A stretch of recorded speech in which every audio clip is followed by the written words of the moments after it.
Tom, Phil, Father 1, Father 2, hello. We are going to talk about Father 3.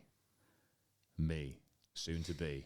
I'm rhyming, also criming, and soon will be crying. Well, I won't be crying. My child, hopefully, will be crying. Tears of joy. Tears of joy, yeah. I know.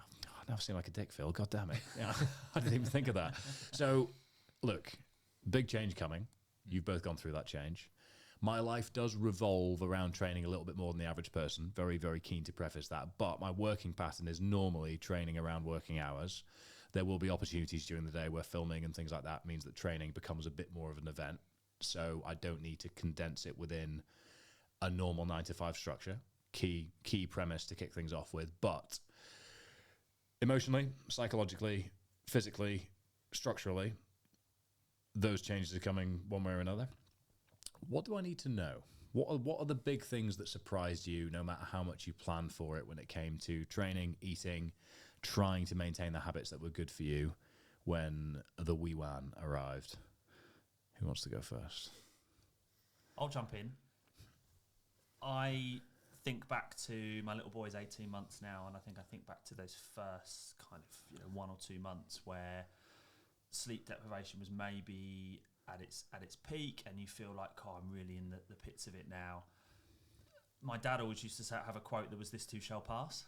Yeah. And I always feel like no matter how bad it was, I look back now and I go, actually, it was all right. Like, we got through it. Yes, there were things that became a little bit compromised in terms of like my training or my nutrition or sleep, obviously. But actually, I'm sat here now 18 months later, and it's like, being a dad is the best thing that's ever happened to me. And I think that's always something to remember, is that in the moment it can feel really bad, but actually... When you say bad, do you mean tough and challenging rather than... not if it obviously did feel bad, not to be reductive of that, but when you say bad, do you mean it felt impossible, or was it just felt like a real struggle? Because I assume you look back on that now and it wasn't bad, it was good because you got that experience and that growth and the memories and everything. Yeah. So yeah, challenging, struggle? I think so. And look, there's going to be so much context to this, because everybody's family is going to be different set of circumstances, right? Yep. In terms of, how many kids, I've gone from 0 to 1. Phil's got 2 kids. You're currently 0, about to have your first child. So like, there are so many kind of caveats, so many variables here in terms of, people's set up. Do they work from home? Do they commute, etc.? So everyone's really different experiences, right?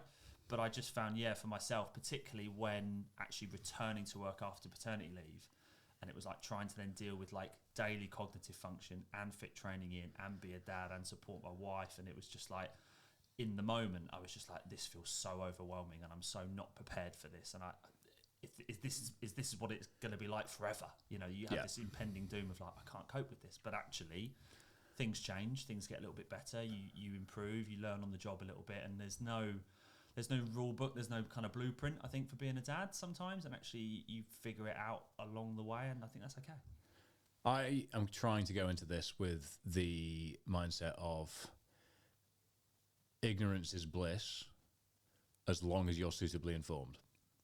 In that I think I could spend a lot of time trying to read or speak to people that tell me things that are only specific to them, and there's so many things that you can only learn by going through the process yourself. As long as you know how to change a nappy is the key sort of caveat that underpins that. Don't just go into it going, we'll figure it out as we go. But as you said, there's so many different circumstances that what I haven't done is I haven't ruminated too much on what the right things are to be doing, because I think you'll only know what the right things are to be doing once you're in the doing stage. So, Phil, number 1 v number 2. Mm-hmm. Was number 2 as challenging as number 1? Or were you just more prepared? Well, funny enough, we thought we would be more prepared when Tommy came along, because you do a lot of things together, because you're learning with the first one, all the structure of the bedtime routine, all of that type of thing. And it's something that you could probably do, daddy does it tonight or mummy does it tonight, but you do it together because you want to be there as a family and make sure everything's going well. And then once 2 comes along, you think, we've learnt all the different things that you have to do going through that. Tommy had some skin problems, there's eczema, that type of thing, so creams and all sorts of things with bedtime. So we've got that nailed. So those are the reasons why initially Billy slept poorly. I thought, oh, we know not to do those now. Second time we completely fine. And Tommy is a completely different, still terrible sleeper, but for different reasons. And now it's 1 and 1, isn't it? It's not me and my wife and 1 child. It's me, us and 2 kids. So it's much more difficult to be like 1 parent, 2 kids at that age. So you do things more more together.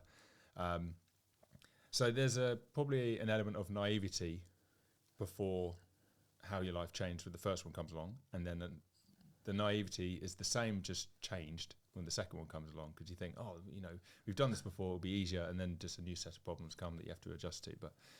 And that's not to put anyone off, like it's been an absolute great journey, but you just don't know what's comes, and as long as you're adaptable, you can solve it as a family, as a team. And I'm excited to do so. I am excited to do so. Tom, you've spoken to a lot of our athletes that are in a similar situation. You've lived through it yourself. I'm about to live through it for the first time. My biggest suspicion, knowing how I am on long car journeys, knowing how I am after early flights in the morning, is that the more tired I get, the more ravenously hungry and less tolerant of my macronutrient and calorie intake prescriptions I will be, because tiredness makes me tiredness is the thing that makes me feel hungriest. And I think what I could easily do is cause myself more stress by trying to be too binary about certain metrics during this period, when the best thing that I can do is just kind of ride the wave until the next period where there's a little bit more stability. So from your experience, and comparing it to the experience of those that you've looked after with Omnia, how should I approach nutrition when my child arrives? Or is there no answer? Answer? I'm French now. There's no answer. That's because I had a long car ride in France the other day and accidentally said por favor when buying something, and it was the most embarrassing moment of my life. Because I speak English, speak a little bit of Spanish, said por favor to the French person, and left with my head hung in shame. But I digress. Again, I think you've got to zoom out and think about what is your role and what is the primary focus of, whether it's, the first 2 to 3 weeks, whether we're looking at the first kind of 1 to 3 months. If you are really kind of, taking on the mantra of like, right, I'm going to support, in my case, I was right, my wife wants to breastfeed, I really want to support her on that journey, but also like, sterilising bottles and making sure that the environment is really conducive. If that's my role, to be really supportive, help overnight, etc., like, you need energy to do that. Yeah. And I see sometimes a lot of people worry about consumption of food and think about, holding back because maybe my training is going to go on the back foot, maybe I'm not going to be as active. But actually, because of sleep deprivation, let's say hunger increases, hunger hormones increase, etc. It's striking that balance, which is hard to do, and you might not get it right. But equally, you've got to remember, like, short-term sacrifice, long-term gain. Here, it's that bigger picture of like actually making sure that you are, I talk about being fueling for the work required. Well, if the fuel here is actually to make sure that you've got good energy to support Erin to be, let's say, cognitively alert during the day, etc., while you're still working, then it's important still to eat. And if you gain a few pounds, like, does that actually matter? No. Does it really matter? Probably I'll just get a bit stronger. And that's the thing, it's kind of flipping it and turning it into a positive. Like, and I think that it's just being okay with accepting, again, this period isn't forever. What you don't want to be doing is struggling through the workday, struggling through the night times. And then I had it where I would slump in the armchair, and I'm no good to anyone because I'm tired. Yep. I'm not eating well. I'm not nourishing my body. I think what you really should try and do is outsource as much as you possibly can. I'm a big fan of, use a meal prep company, but buy, 40 meals and whack them all in the freezer. Because then if you're only 10 minutes away from a meal, that's going to really help you when you're in between feeds, etc. Ready to drink protein meals, even not just protein shakes, like, certain brands that are 300-400 calories in a bottle that you can drink or Erin can drink, etc. Really convenient. And just having like good quality snacks around you. Again, like, use a supermarket company to get it delivered to the front door. Why waste 2 hours going shopping? Yeah. Outsource, you lean on convenience to put it in your front door. And then look, lean on your village. Like, hopefully you've got friends, you've got family that are going to help you, and people will offer help. But often, I don't know if you found it, Phil, people would say, oh, let me know what I can do, which is really great, but very vague. don't be afraid to turn around to, I don't know, your neighbour, your friend, or go, actually, could you go to the shop and get this for us? Could you cook us a dinner and turn up with a lasagna or turn up with a chili or something like that? Don't be afraid to ask your village for help, because they'll probably be really grateful of that. Yeah. But a lot of people will say they'll help but never actually It's very do British, anything. very British of us to hear that, to say it, and then to actually not act upon it. No, we couldn't possibly actually ask them for anything. But no, I know what you mean. Foolishly, we are actually moving away from our common area. My family aren't nearby as it stands, so we're not losing anything there. But immediately readily available friends are slightly harder to access. But a big part of how we're trying to structure where we're moving to is just trying to remove every point of friction around, because I'm not taking I can't really take a period of extended paternity leave. I will decompress a bit and only do what needs done, but I will need to be working in the gaps, and that's not going to be great quality work, to be honest, but I'm sure people will be understanding, as long as I don't slip up or, accidentally reveal people's names and addresses or do something catastrophic. That would be terrible. But I am trying to make training, focus, and location as close as possible so that there is very little friction. So I'm not going to be spending much time riding my bike unless I get an opportunity to do so. I'm not going to be swimming because it's very difficult to work around. There is going to be a gym in the building that we're moving to, hopefully, or there's going to be one very close by. That'll be how we look at things, which means I can come and go, 45 minutes, job done, and there's no walking or travel time wasted. There's a co-working space in the place we'll be moving on site, so I can sort of come and go and support Erin if she needs it, phone call away, whatever it needs to be. And I think the reduction in friction is the theme that I am really trying to audit now to set things up to be as simple as possible once we get there. And that's something that I've learned from training and ultras and the experiences of cocking things up when you've made them a little bit more frictionful. So meal prep company, teed up, ready to go. I know when I'm going to start ordering, and I am excited to do so because actually it's much easier with or without child. So I think reduction in friction is the thing that I'm trying to plan for now, but also acknowledge that this is all hypothetical. How much of what you planned for, Phil, was the way it actually happened in terms of the first, let's say the first 8 weeks after birth, or even even birth itself? I'm sure you had this master plan. There might have been a spreadsheet. You're an academic. There was probably a whole notebook to turn into this planning. How far away from reality was that plan?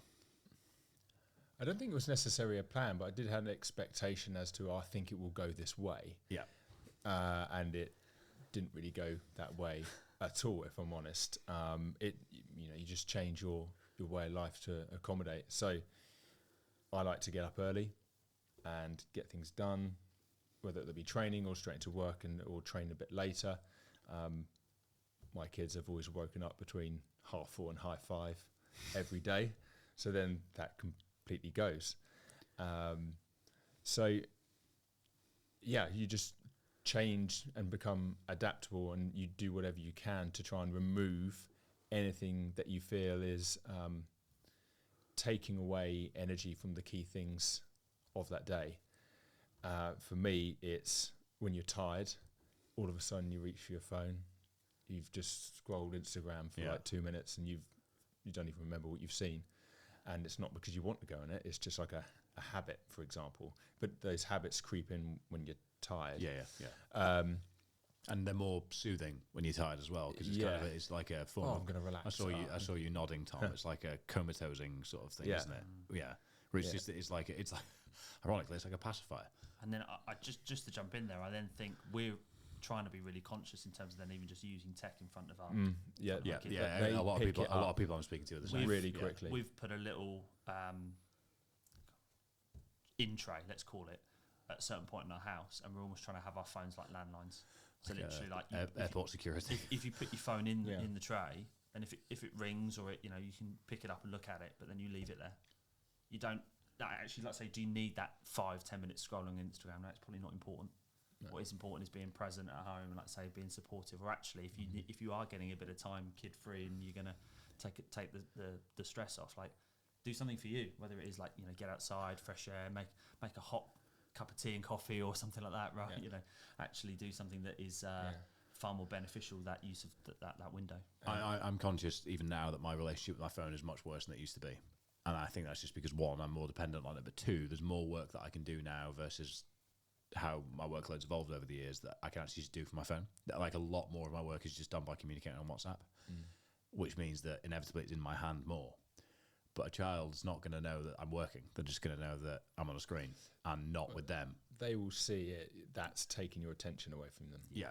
And that will then, I assume, subliminally become the thing that they think should take their attention away from being bored at dinner, which is something we'd like to avoid if possible. Obviously, every circumstance is different and people have different approaches. But from my point of view, that's something that I want to be very conscious of from the off. And I'm also aware, if I've ever had a 5-hour, 6-hour brick session on a Saturday morning, once I've showered and I've had some food, I'll inevitably find myself just on my phone doing fuck all for about an hour afterwards. I'm like, but it's because I'm tired. It's because I'm a bit flat. It's because I'm a bit low on energy. And you just fill that void. So it'd be very easy to fill that void with sleep deprivation, because I know what sleep deprivation feels like. I felt a lot of it recently. Very good practice. And you can do things, you can communicate, but everything happens slower. It's like you've got the spinning circle on a PC. Oh, I know it's coming. Oh, okay, there we go. The window's closed now. Would you like to force quit this window? That's how it's felt in the past. But once you add in the fact that you don't, the responsibility doesn't care about how tired you are. I think that's a slight difference, and that's what I'm very excited to experience all of this. And I'm desperate not to go into it naive, but I'm also desperate not to go into it in any way thinking like I have enough information to know what's coming, because I think that's an easy trap to fall into. But I know the things that I'm really trying to focus on up front are making sure that my training goals are loose, flexible, and not set in stone, so that whatever happens, I'm not setting myself up for disappointment or having to pivot. Any possible removal of friction, remove it ahead of time, because once we're in it, I'm probably not going to have the energy to do the admin to change the things that are there. Because the more tired I get, the more basic admin tasks just make me want to smash my head through a wall. Like the thought of changing my order on a meal prep service when I'm really, really tired is the sort of admin that would make me just smash my phone to pieces for some reason. Just little simple tasks like that, my brain just doesn't compute when I'm tired. Number 3 is making everything as accessible as possible in terms of proximity. And number 4 is being really clear on what work tasks are to be prioritized and what ones can wait. Everything else I'm trying to view as what will be and is then part of the learning experience.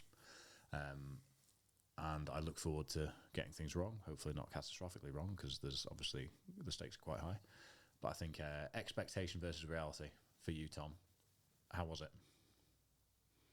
And again, I sit here now, 18 months in, and I think, let's say, what's the Mike Tyson quote? Everyone's got a plan to the Punch in the face. Yeah. Right? And I think you can have all these ideas, but actually, what I kind of like about it is the unpredictability of it, and things will change. And again, just being okay with that. I've previously always been a real kind of man of routine, structure, lists, full control of everything, and to then have that pulled from underneath you as quick as anything. Bearing in mind, our son arrived early as well. How early? 3 weeks early. Okay, just to put the fear of God into me, because what we know, we are, today is Monday. Today's Monday. Yeah, today's Monday. So we are 4 weeks out on Wednesday from due date. Yeah. So my son. So we're in the ballpark now. My son was born at 37 weeks. All right, we're very much in the ballpark then.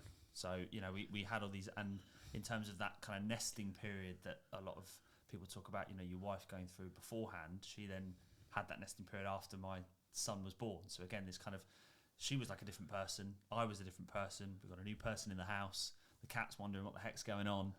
But in a way, it's what you've always, I know, speaking from personal experience, it's what I always wanted, right? Yeah. Wanted to be a dad, wanted to have that family. Yeah. And I think, again, just being okay with, training expectation. It may just be, look, for me now, I see training as now, I just want to do everything with a smile on my face.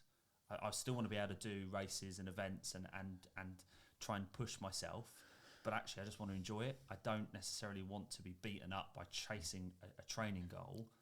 My son just wants to see me run, and my goal is that when he turns 18, we can do the same race together. Yeah, like that is it now. If I can achieve that, I'm really happy, because he's not going to care if I run a 2:59 or a 3:15 marathon or a 6-hour marathon. He's just going to see the effort and the consistency of building something. And if that sets him off, whether he likes to train or not, but if that shows him what you get by putting effort in, then that's great. Job done. 100%. Phil, same attitude to training. Yeah, and be very adaptable with the fact that you may have a plan for the day. All of a sudden, someone's throwing up that morning. That requires you to work where, with Erin looking after the little baby. So that means, okay, maybe we could do it in the afternoon for the training, but when that starts, you have no idea, because you can't just go, right, I think I've helped a little bit here, maybe I can go. The child might be fine after half an hour, might be way longer than that. And then as a dad, you're not just helping the child, often you're the support for the mother as well. Obviously more so early on, isn't it, really? You're not just thinking about, I need to do this and this because this helps my child. And so you've got to think of this because it helps your wife as well. How you both work from home, but you both have periods away from home. How do you balance the knowledge that you have work to be done, and if you weren't at home, you would be doing it uninterruptedly, versus you are at home, but in theory, because you are working, you have drawn a line in the sand that you're not at home. You are working. But if you hear crying, if you know your wife needs help, it's very difficult to not drop what you're doing and go and help. Whereas if you're at an office 10 miles away, you don't know that the baby's crying or that your wife needs help there and then. And obviously there has to be a delineation where it would be great if we could all just be at home and make these things work all the time. And look, there's some cultures in the world where they get that right. We, in the Western world, we do things differently. But I know, even when I'm working from home now, if Erin's in the middle of something, she's more likely to say, oh, can you just help me with this quickly? And that breaks my thought on the thing that I was doing, which wouldn't have happened was I at the office. And I'm torn on the fact that I want to get as much work done as I can in as little time as possible so that I can then be as supportive as possible at home and as readily available as at home as possible, but also knowing that I want to be as available as I can, whilst also fighting the knowledge that I have to get that work done. So it's somewhere in the middle where there's lots of things you can say, okay, well, take yourself away from the household to get the work done. But then where's the line on availability to be able to support? And the flip side is if you make yourself readily available to do the work in the household, the work's probably going to take a lot longer and get done a lot worse because there's a lot more distractions on the other side of the door. So Phil, I know you've got a shed out in the garage. You have a shed out in the garden now as a way of mitigating against that. Was that a very necessary investment for this, or was it just something you felt you needed for your own headspace? It wasn't necessarily just because we had kids, though certainly moving myself away from the house means you can concentrate a little bit more. I find that being able to do that means rather than trying to do work over, like, say, 8 hours, I might be able to be a bit more particular and then get it done in less time so I can finish it this time because I know I need to go back in the house and help out. Obviously, if something bad goes wrong, it's you can't just go, no, I've got this email to do or something like that. You just can't. The thing I found most difficult about it was that I feel I need to be really, really good at work so that I can, work my way through my career. The better I do that, the more I can provide for my family. Yeah. And then if I don't do that, I feel like I've let them down, which is a weird thing because the main thing you should be doing is helping them immediately, which I obviously went and did that. Although sometimes I'm like, oh, I need to do that. But then I feel guilty that I felt like I should have done work rather than, being with the child. Do you still feel guilty? Like right now you're up in Edinburgh for 2 days. Do you feel guilty about that? Or is that something you're more comfortable with when it makes sense? That's a good question. I don't know if, I think I've got a really good situation where I've got in-laws living with us.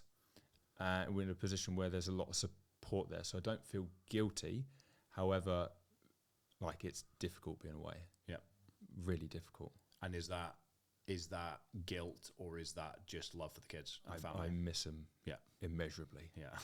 Like, I can't express that in the words. Like, I'm away for a night and I'm going to see him. Well, I arrive late tonight, so they'll be asleep. But like, some people might think, oh, but you get to get away from the kids. There's a uninterrupted sleep.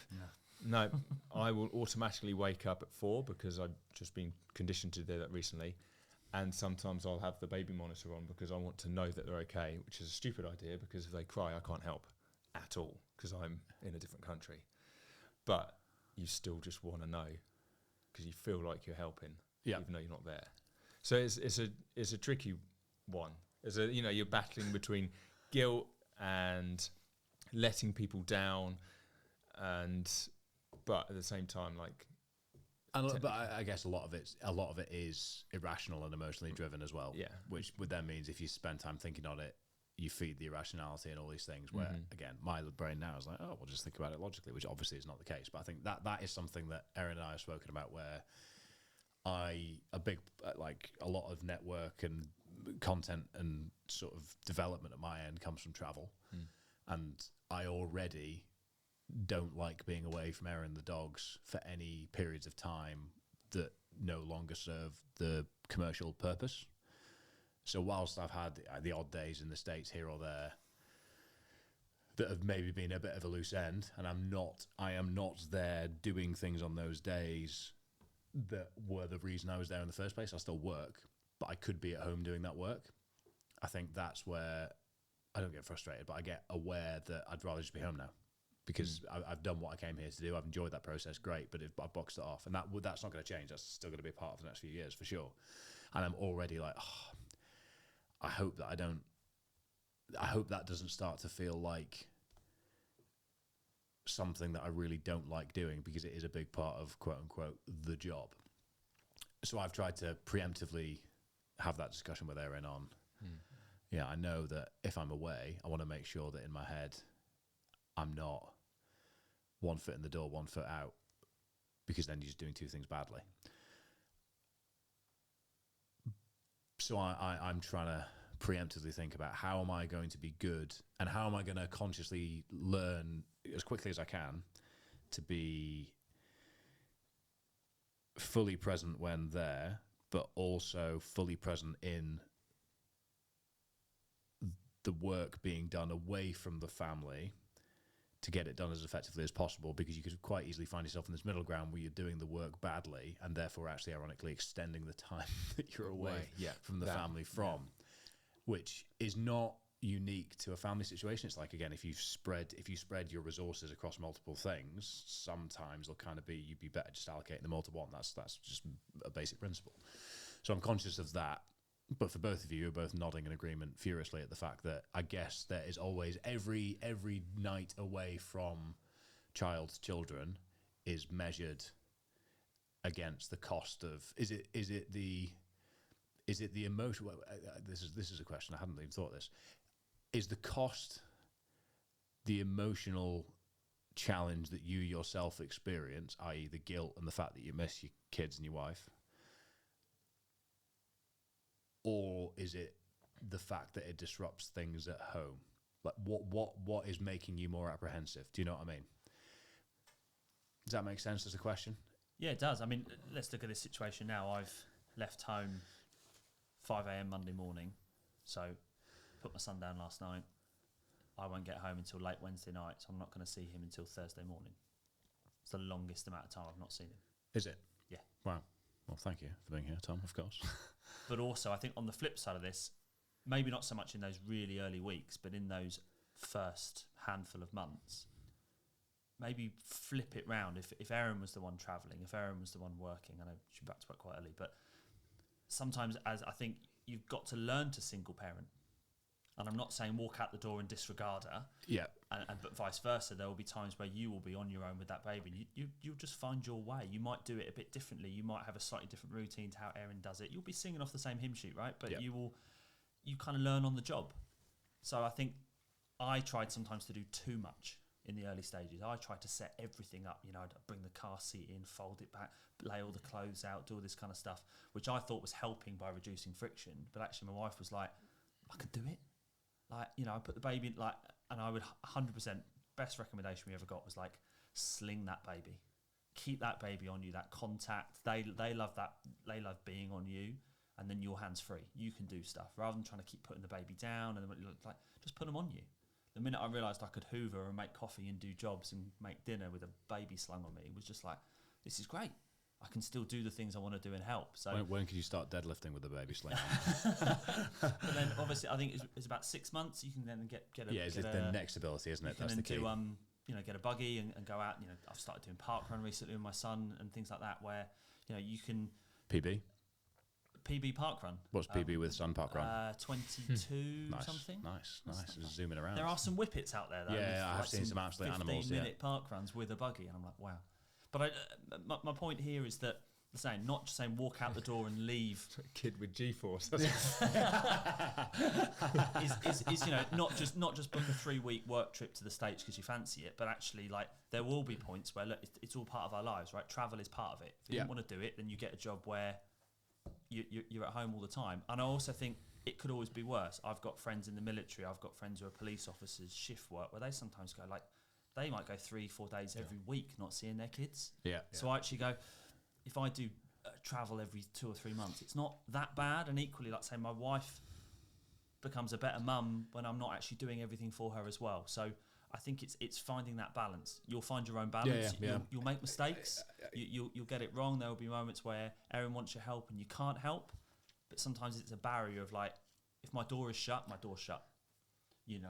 Like say, Phil, you take yourself out into your outside space. There are times where, unless it's an emergency, a crying baby, it's not nice, and they will really cry, and they'll do everything to try and because they can't communicate. But that's not their fault. No. So at least they eventually can. Whereas the dogs, it frustrates me that they've never developed that ability as much as I would have liked them to have done. Yeah, it's I think. It's something I'm thinking about a lot because again I know that I will inevitably, as you described, feel like I want to be at home, and then that just kind of becomes almost paralyzing. Whereas actually the most effective thing you can do is just crack on with the thing you are away from the family to do, and then get it done. I mean, obviously shift work's the set time. You can't get 4 days of shifts done quicker. You just need to do them. But that is the situation. Yeah. So again, it's a case of making the most of it. But a lot of it will come down to planning as well. So again, Erin and I are already thinking about preemptively, how do we look at things a little bit differently so that every time I get, for example, next trip that I've got to the States, it is on this day, this video is filmed, this day, this video is filmed, this day, this video is filmed. That gets you X amount of weeks ahead, which means that all of a sudden every day is filled, and that means that there's no need for travel for the next 4 months, for example. So it means that you're as effective as possible with the time. But then again, trip might not happen because something happens anyway. So I think it's a very different way of looking at things. But I'm excited. I'm excited. And as intimidated as I am not more intimidated than I am excited, which might make you both go, just you fucking wait, mate. But it's going to be enjoyable to think about creatively as well, which I think is a unique perk of the job at my end, which is that I'm very excited to try and better communicate what the experience is like with the outside world, which I know I'll struggle with a lot to start with because the correlation between tiredness and creativity for me is completely inverse. The more tired I am, the more I just stare at a screen with my mouth open, drooling, like, oh, I've got nothing. But I think the training side of things is going to be really fun to experience. So all of the people that have always commented, oh, well, bet you can't do this with kids, but you can't enjoy your free time whilst it's last, all that sort of thing. I really look forward to figuring out the compromise, but I also really look forward to figuring out how I can make the most of the circumstances I now have rather than let the change in circumstances be the thing that allows me to take the foot off the pedal, so to speak, and get better at throttle control, so to speak. I think that's the skill, a personal level, that I think I need to work on the most with this change, and I don't have a choice. So I'm excited to learn it. So are there things you care about less now that you've got kids? Training, we've both mentioned. Approach has changed slightly. Away from training, away from nutrition. Do you care about things you used to care about more or less now that your world has shifted? I don't know if I could say I care. I probably care more about certain situations rather than less. Less, I like before kids. If I was probably way too self-worth linked to like how I looked, probably a little bit. Okay. Whereas probably took a while, but now, like you said, it's a small time. If you think about it, if you zoom out, if you've gained a few pounds, if I miss a training session, before I probably would have beaten myself up about it. Now, less so. Although I still would like to train just for sort of general health reasons, but I care less. You've got to think about your training is more linked to your work, whereas I'm a teacher, so if I don't train, no one cares, you know. But also, I think the reason I ask is because it doesn't actually have to be, which is a more meta level discussion. But the YouTube channel does not become irrelevant if I upload it, or does not. It doesn't. It allows me to upload videos about things that aren't training. But the thing that's I'm most comfortable and practiced in is that. Mm-hmm. So I think one of my fears is that I'm going to have a child and realize that the drive to achieve things from a fitness point of view isn't there as much as it was. And whilst that is inextricably linked to who I am on the internet and all of that shit, but it is then a case of how do I become comfortable with the fact that it's become such a big part of my identity. I'm confident also my identity will go from you're a person that trains to you are a father quite quickly. But familiarity is one hell of a drug, isn't it? Things you're used to, it takes a while to ingrain against them. But I think maybe the better question to ask is, do all of the things that have given you joy, fulfillment and purpose still give you joy, fulfillment and purpose, just in a different set of circumstances? So training for both of you is still important. It's still a part of who you are. It still moves you forwards. Time in nature, rugby for you, Phil, for example. Tom, for you, I know there's a lot of things outside of work that are important in terms of structure and things like that. Are all of the things... It's so funny this. I've really enjoyed this because it's forcing me to try and articulate things I've never actually considered and I haven't actually yet experienced. So this is pure curiosity. But I think the essence of the question is, I am quite self-aware of what is good for me, what is bad for me, what gives me purpose, what gives me fulfillment, and therefore what I should focus on. But also a lot of that has been driven towards laying the foundations to become a good father. So my concern is that the way that I'm used to existing, as it inevitably changes, excitingly soon, that the things that have been useful anchors for me on a day-to-day basis might not serve me as much as they once did. But perhaps that'll be outweighed by the fact that I now have this bigger purpose in my life by being a dad. But also, hobbies, anchors, routine, structures, things that take you away from family and give you some headspace are very important, as I'm sure you'll agree. So I guess the question is, do the things that have always acted well as, not coping mechanisms, but supportive mechanisms for you prior to having children still support you now that you've had children or child? There's two things for me, and maybe they're slightly linked. I might not fully answer your question. I think one... It was a convoluted question, to be fair. One, I think as dads, we always have to remember, no matter how tired, overwhelmed, frustrated, whatever emotions we might feel, our wives or partners are probably going to be worse. Yeah. And that's something I always try and remind myself, is that if I'm tired, my wife's probably more tired than I am. If I'm overwhelmed today, she's probably a bit more overwhelmed. We went through a real period of asking each other every day, what were we at 10? Okay.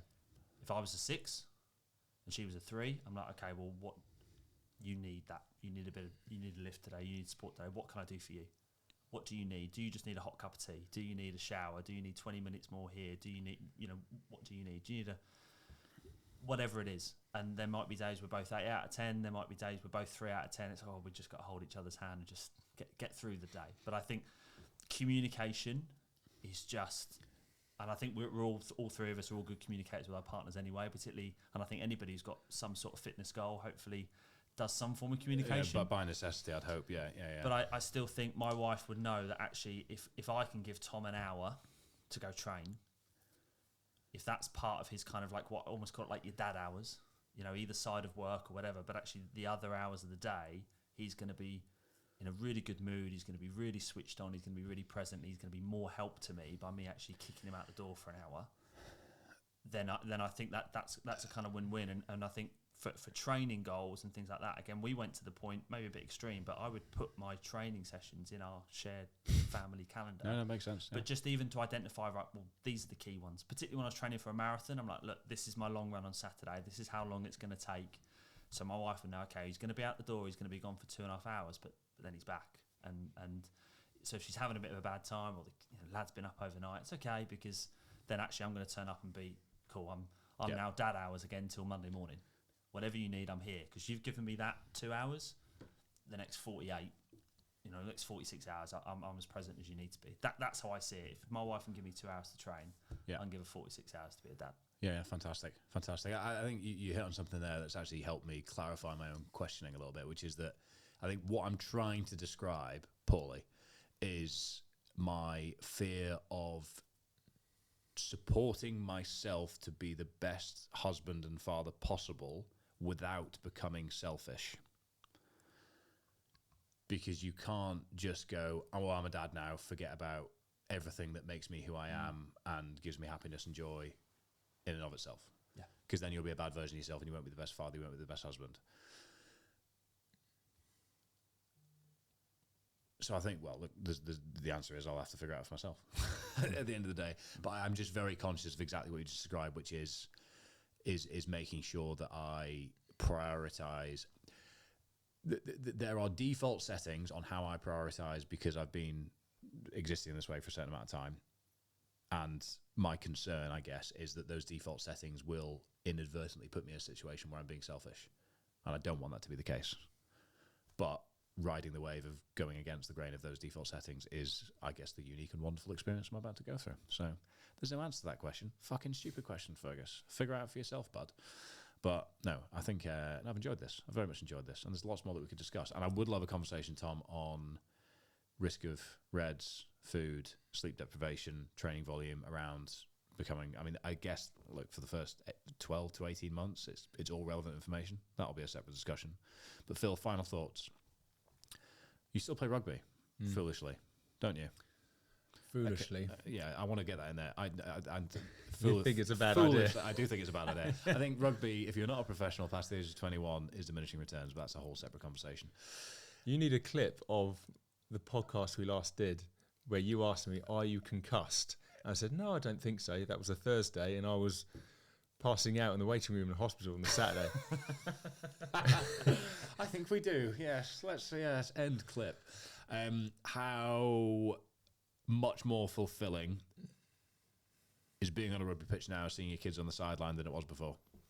Well, absolutely. That's the only reason I'm doing rugby still. Oh, so now I feel bad for calling it foolish. Fuck. Well, I stopped playing rugby at 30 because I needed a fourth knee surgery, and then went back at 37 because I wanted my boys, well, Billy at the time, to see it.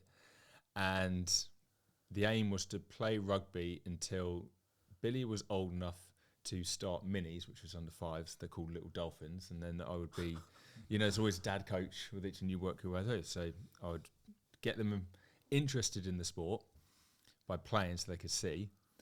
And during that time, just learn more skills playing at a different club so that I could then utilise that in coaching. After the concussion, I was certainly thinking of not going back because, it was a pretty big one. And then my boy just went, Daddy, I love watching you play. We play for the same team. I was like, right, that's it. Another season in. We've got this, boys. We're in. So, another season. And this time, Tommy's super vets before you know it, won't you? Yeah. This Tommy will be able to see it a little bit more, and it's been absolutely great just because you got a reference point to show them in terms of what to do, and they're interested. They just want to see you do things, whether that be running or whatever it might be. They just want to see you do things, and they just want to be involved because they're like a sponge and they copy. Yeah. Whether they do a different sport, we've got I tennis think- rackets, I we've think got it's every the- sport in the It's garden. exposure, isn't it? It's Yeah. exposure. It's the mechanism that they're saying, Yeah. isn't it? Which is you are showing up for something that you enjoy regularly. Yeah, Yeah. and enjoyment's the key thing. And it's playful as well to them. That Yeah. everything has to be fun, because you just want them to be interested in multiple things. So make it And it you're fun. more than dad. I had this conversation with my wife before she went back to work. Is that previous becoming a mum, my wife is a phenomenal midwife. And I said it's actually really important that you go back to work, because you are more than just a mum. I'm not devaluing the incredible mum that she is, but actually, you're the woman I married is this incredible woman, incredible midwife, friend, family member. It's like you're still all those things as well. And I think you will get to that point, whether it's yourself, Fergus, or even your wife as well, where like you having a child and being a parent is incredible, but it's, don't want to like devaluing it here, but it's not everything. I think having hobbies, having social circles, whether that's through sport or just social friends or what you did before becoming a parent, I think it's important to find those routines as well, because let's say there will be times where you should take your child and you push Erin out the door to go do that thing, whatever it is, or go do something new, or go join something, or just go be with her friends and family. And likewise, there should be points where she's doing the same with you, and you go be Fergus the fitness person, or go film a YouTube video, go play a round of golf, go have a pint with your brother, whatever it is. Like those things are so important because they were there before becoming a parent, and we don't just want to disregard. And they shaped you. And you don't just want to completely disregard. I think that was a lot of what I was trying to figure out before, was how, because that is important. I think that's the point I'm trying to make, is I know that's important now. Don't get lost in the source of being a parent, because if you forget who you were before, then you don't know who you are now. It's kind of the way that I'd look at it. I think the thing that I'm very curious to figure out is how quickly and how effectively can I find the balance of doing the things that support me to be the best father and husband possible without overspilling into taking away from being the experience of a parent. And I think because all those things are important, what I don't want to do is I don't want to suddenly only train at 3 a.m. when I'm awake, because that's how I get it done, and then lose the social run I do on a Saturday morning with people, because all of a sudden you're cutting off two things there. And then the spiral effect of that. Look, I've been unhappy in the past, and the last thing I want to do is then make myself unhappy by not relying on the things that I know that make me happy, and therefore I can be the most available person I can be for Erin, because her happiness is just as important, if not more important, in fact. So, yeah, I'm excited. And that's been a very wholesome and enjoyable conversation, gents. Thank you. And I think it's one we can have more. We'll do a post-child, I was going to say post-child birth interview, but that sounds like it's there in the waiting room. We'll wait a little bit. But I think we'll do a post-fatherhood beginning. This is the what's the technical term? Preface? Somebody writes the prologue? What's the technical term? It's the prologue, isn't it? Fucking hell, that could have been a lot cleaner, couldn't it? This is the prologue to several chapters, because we can discuss. Are there anything else we can rope in? We could bring in some athletes on this, couldn't we, Tom? There's some great discussions to be had here. Should do it at 3, 6, 9. 3 months, 6 months, 9 months. Right, 3 months will be First interesting. trimester, second trimester, third trimester. Well, yes. that 6 month you go through the 4-month regression. 4-month sleep regression. Look, don't sit there so smugly with big grins on your face, enjoying the misery I'm about to experience, you bastard. Again, I don't think I got out of that 4-month You're still regression. there. Again, simple things that you get like, day 10 they have a growth spurt. Our son had a growth spurt on day 8. So you kind of get ready for these things in the calendar, and then kids just go. This is actually why I've had this conversation so much with people. I haven't actually. I think a lot of people will be horrified at how little research I've done beyond the basics, because I have not wanted to have any expectations beyond know enough to keep them alive and look after them to the standard that is recommended, and then figure the rest out as you go, because preconceived ideas will potentially create expectations, and expectations could create disappointment or error or whatever. It's terrible. The information for dads out there is really poor. Okay. So things like this I think are great, because Nice, yeah, we're explaining our experiences, but at the same time we're very aware that each one is going to look very different. I remember watching a YouTube, and it was going to be like a top 10 things of like changes for the dad and what they need to do. And number 1 was that they would have less sex. And I was just like, there were more important things to think about than that. It's like, what the fuck was that? That was point number one. That was point number one. Wow. And I'm just like, American video, perhaps? It was American video. I was Interesting. just like, why was anyone thinking of that at the time? You've got more important things to think about. Well, yeah, Mental. I mean, resources-wise, that's again, I haven't gone looking on social. Yeah, but look, wouldn't bother with YouTube. But I'll hit roadblocks, and I don't know. Would my first instinct be to communicate with someone I know as a dad, or to go to the internet? Horrifyingly, I think it would be to go to the internet now rather than communicate. So maybe I'll make a pact with myself here. If I hit a stumbling block, I will try and communicate with someone who is a father before going to the internet for information, because that keeps it less generalized and more, here's my experience, take with that, do with that information what you will and figure it out for yourself. But I think yeah, but just to be clear, Erin is totally fine with it. Erin is the same. We haven't wanted to over-educate, even educate. I'm not going to use the word educate. Oversaturate our brains with information. There's a level of education that you don't want to anchor yourself to something that you've heard, or like, oh, that's coming, and then it doesn't, or it doesn't come at that time, and then you're like, oh, what are we doing? Something wrong? You say, oh, shit, I should be from the pediatrician. Oh, good. I mean, there might be a time for that, of course, but I think. No, I'm very excited, and I like learning. I like exploring, as I've always said, and I think this is the journey that all of these previous journeys that I've spoken about on this thing and on those things over there, time and time again, has led to. So let's go. Very exciting. I look forward to the 3 month Debrief. The 3 month debrief. Yeah. Well, it's more of a hydration break, really, isn't it? Because it's not over yet. No. It's not over yet. Oh, that was great, gents. Thank you. Enjoyed that. Problem. Good luck. And always here. Good luck. Thank you. You'll be, if you didn't pick up on that, you'll be getting the phone calls. No, excellent. Well, wonderful.